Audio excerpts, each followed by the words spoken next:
Hey everyone, welcome back for another deep dive.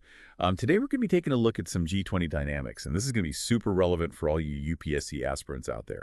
Whether we're talking prelims or mains, this stuff's practically guaranteed to be on your radar. We'll be focusing specifically on potential shifts in U.S. foreign policy and what those could mean for India's role in the G20.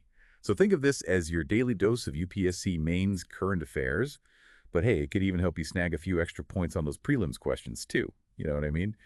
And just so everyone knows, we're pulling all our info from today's Indian Express. Exactly. And what we're seeing right now is this potential power struggle brewing within the G20. There's some serious tension between the US and, you guessed it, South Africa, who just so happens to be the current G20 president. So yeah, this has huge implications for the group as a whole, but especially for India. Okay, so let's get down to the nitty-gritty.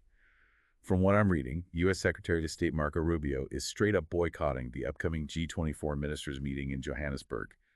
Bold move, Oh. right? What's the real story here? Yeah. Well, that's where things get interesting. Because on the surface, Rubio's criticizing South Africa for their focus on things like DEI and climate change. But if you dig a little deeper, it seems like this boycott is actually a pressure tactic related to something totally different, their stance on Israel and Palestine. Whoa, okay. You've got my attention now. What's the connection? So South Africa recently filed a genocide case against Israel at the International Court of Justice, or ICJ, as it's more commonly known. Now, obviously, this has sparked outrage from the U.S., particularly from Republicans like Rubio. And to add another layer of complexity to this whole thing, South Africa also formed what's being called the Hague Group. Basically, it's a coalition of nations focused on defending Palestinian rights at the International Court of Justice. So we've got this boycott going on, and then boom, enter former President Trump throwing more fuel on the fire with accusations against South Africa, talking about land confiscation and mistreatment. He's even gone as far as threatening to cut funding. And then to top it all off, we have Elon Musk, a well-known Trump ally, making some pretty unsubstantiated claims that seem to back all this up. It's a lot to unpack. What should we be focusing on here? You're right. There is a lot of noise surrounding this, but it's crucial to cut through all that and get to the heart of the matter. And that is the U.S.'s history of resistance towards international courts, specifically the International Criminal Court, or the ICC. Now, I know what you might be thinking. South Africa's case is at the ICJ, which deals with disputes between states, right? Not individuals. So what's the big deal?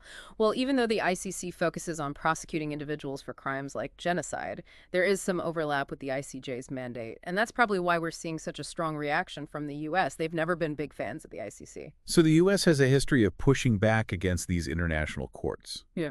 What exactly has happened in the past? Well, during his first term, President Trump imposed sanctions on the ICC. That was a pretty big deal, although the Biden administration later reversed that decision. But even with the reversal, it's clear that the U.S. commitment to the ICC has been shaky at best, especially after the court issued arrest warrants for both Israeli and Hamas leaders. And now with this new U.S. administration, we're seeing a bill gaining traction in the Senate that proposes even more sanctions against the ICC.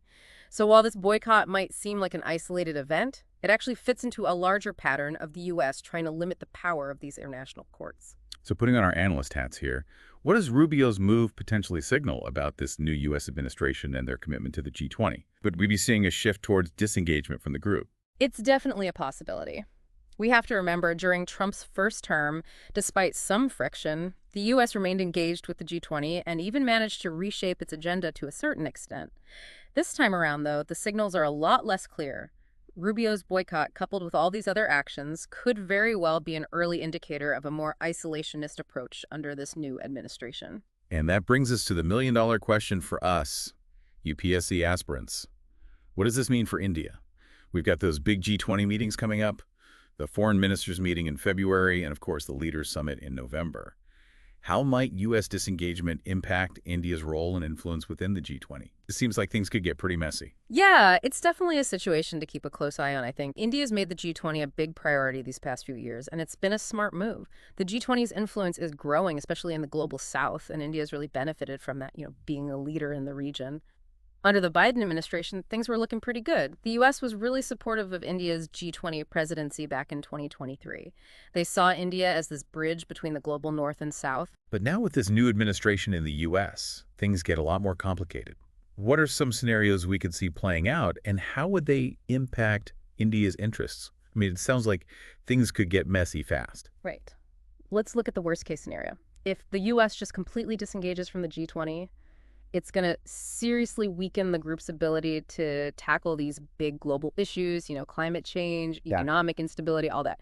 You're going to have a power vacuum, and guess who's going to be more than happy to fill it? Russia and China. That just makes the whole geopolitical landscape way more complex and could be really damaging to India's strategic interests. Okay, that paints a pretty grim picture. Is there any chance of a more optimistic outcome here? There's always a chance. What if everything we're seeing, Rubio's boycott, the accusations, even Musk chiming in, what if it's all a calculated pressure tactic to force South Africa into negotiations? So you're saying this could be a strategy to bring South Africa to the table, maybe get them to offer some concessions, and in return, the U.S. stays involved with the G20. Exactly. And in that scenario, India could play a key role. Think about it. India has strong relationships with both the U.S. and South Africa. Plus, their commitment to multilateralism makes them a natural mediator. They could be the key to finding a solution everyone can live with. That makes a lot of sense. India, being a leader in the global south, could be a real asset here. But even if the U.S. doesn't fully disengage, it's obvious this new administration has a very different approach to global affairs, and that includes their view of India's role. What are your thoughts on that? You're absolutely right. The Biden administration saw India as this key partner, that bridge between different global factions. This new administration, it's all about transactional diplomacy. They might not see the same value in India's leadership in the global south. So what does all this mean for India's diplomatic strategy moving forward? It feels like they're walking a tightrope. It's a tough balancing act, for sure. India's benefited a lot from close ties with the U.S. and the West, but they also need to maintain those strong relationships with countries in the global south. And a lot of those countries don't exactly share the same views on things like the Israel-Palestine conflict or, the whole role of international courts. This is where things could get really tricky for India. This is exactly the kind of complex situation we need to be able to analyze as UPSC aspirants. We can't afford to take sides or, make assumptions. We have to understand the motivations and interests of everyone involved. You're right. It's not enough to just read the headlines. You have to dig deeper, go beyond the surface, and really try to understand the underlying dynamics. Take this case, for example. To really analyze the situation, you need to consider the historical context of U.S. involvement in the Middle East, the evolution of the Israel-Palestine conflict, and the different perspectives on international law. There's a lot to unpack. Okay, so let's play devil's advocate for a second. Some people might say that South Africa is intentionally using their G20 presidency to push a very specific agenda, and that this could alienate key players like the U.S. What's your take on that? It's a valid point, and it really highlights the inherent challenges of these multilateral forums like the G20. Every country comes to the table with their own set of priorities and interests, and finding common ground isn't always easy. That's especially true when you're dealing with highly sensitive issues like the Israel-Palestine conflict. And this is where India's diplomatic skills will truly be put to the test. How can India maintain its credibility as a leader in the global south while also navigating the potentially conflicting interests of the U.S. and its allies? It's a tough spot to be in. There's no easy answer. India will need to take a nuanced approach, emphasizing dialogue diplomacy and finding that common ground. They might choose to focus on issues where there's more consensus, like climate change or economic development, while avoiding those super contentious debates that could derail the G20's entire agenda. Okay, so this has been a really insightful discussion. I think this whole situation perfectly illustrates why staying up to date on current affairs is so critical for UPSC prep. What do you think? Absolutely. And it's not just about memorizing facts and figures. It's about developing the analytical skills to understand how global events connect and how they impact India's interests. That's what will set you apart in the exam. This really underscores just how interconnected global politics really is. Like a giant chess game, every move having ripple effects across the whole board. Exactly. And India, as a rising power with global aspirations, have to be really strategic in its approach. It's about choosing the right alliances, leveraging their strengths, and navigating the complexities of this multipolar world we live in. So as we wrap up this deep dive, let's leave our listeners with something to really think about. If the U.S. does take a more isolationist approach under this new administration, how could India need to adapt its diplomatic strategy within the G20? What are the potential opportunities and risks for India as this whole geopolitical scene keeps changing? That's the question everyone's asking, and one you should all really consider.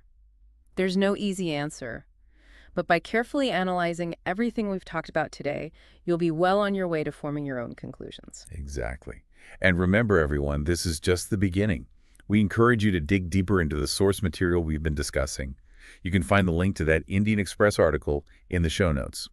And for all you UPSC aspirants out there looking for more in-depth analysis on current affairs, make sure to hit that like button, subscribe to the channel, and let us know your thoughts and questions in the comments. We love hearing from you. Absolutely. Your insights and questions are always appreciated. Until next time, happy studying and best of luck on your UPSC journey.